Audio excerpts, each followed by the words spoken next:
वही पहले राउंड की बातचीत बेनतीजा होने के बाद अब ईरान और अमेरिका में दोबारा बातचीत हो सकती है, ये जानकारी मिल रही है। ट्रंप ने भी दूसरे राउंड की बातचीत का इशारा किया है, तो एक बार फिर से ये टेबल टॉक होने की संभावनाएं जताई जा रही है। यानी अगला जो 48 घंटा है वो बहुत ज्यादा इंपॉर्टेंट है। अमेरिका ईरान के बीच दूसरे राउंड की वार्ता जल्द हो सकती है। ट्रंप ने न्यूयॉर्क पोस्ट से कहा, अगले 2 दिन में कुछ हो सकता है, क्योंकि अमेरिका से बातचीत के बाद ईरान मध्यस्थ पाकिस्तान के साथ लगातार संदेशों का आदान प्रदान कर रहा है। उधर अमेरिका के उपराष्ट्रपति जेडी वेंस ने ट्रंप के हवाले से बयान दिया।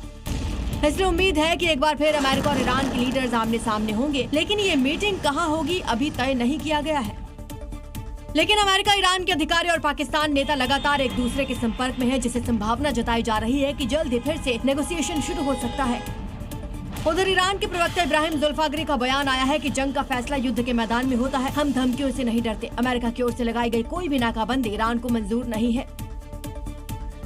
वही अमेरिका ने ईरानी बंदरगाह की ओर जाने वाले जहाजों पर नाकेबंदी शुरू कर दी है। ईरानी बंदरगाह से कोई भी जहाज नाकेबंदी को पार अब नहीं कर सका है और 6 व्यापारिक जहाज अमेरिकी बलों के निर्देश का पालन करते हुए वापस लौट गए।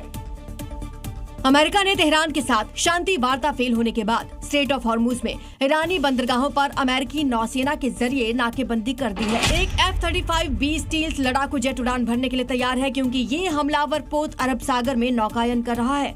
अमेरिका ने कहा, हॉर्मुज स्ट्रेट में नाकेबंदी के 24 घंटे के दौरान कोई भी जहाज अमेरिकी नाकेबंदी को पार नहीं कर सका और 6 व्यापारिक जहाज ईरानी बंदरगाह की तरफ वापस लौट गए। अमेरिका के 10,000 से ज्यादा नौसैनिक, मरीन और वायुसेना के जवान, 1 दर्जन से ज्यादा युद्धपोत और दर्जनों विमान स्ट्रेट ऑफ हॉर्मुज में ईरान के बंदरगाहों में प्रवेश करने और वहां से निकलने वाले जहाजों की नाकेबंदी के मिशन को अंजाम दे रहे हैं।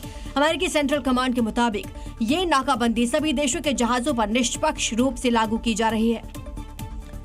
इजरायल इस समय दोनों मोर्चे पर युद्ध लड़ रहा है। गाजा से हमास का खात्मा तो लेबनान से हिजबुल्लाह का अंत करने के लिए IDF का ऑपरेशन जारी है।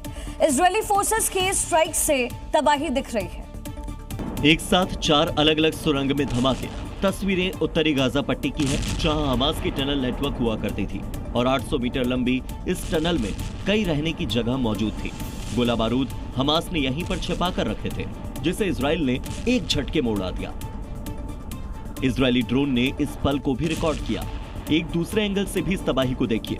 IDF ने कहा कि इन टनल्स का इस्तेमाल इजराइल के खिलाफ होता था। दूसरी तरफ दक्षिणी लेबनान में भी हिजबुल्लाह के खिलाफ इजराइल की कार्रवाई जारी है। टायर शहर की ये तस्वीरें देखिए। सड़क चलते किसी शख्स ने इसको फोन में रिकॉर्ड किया है।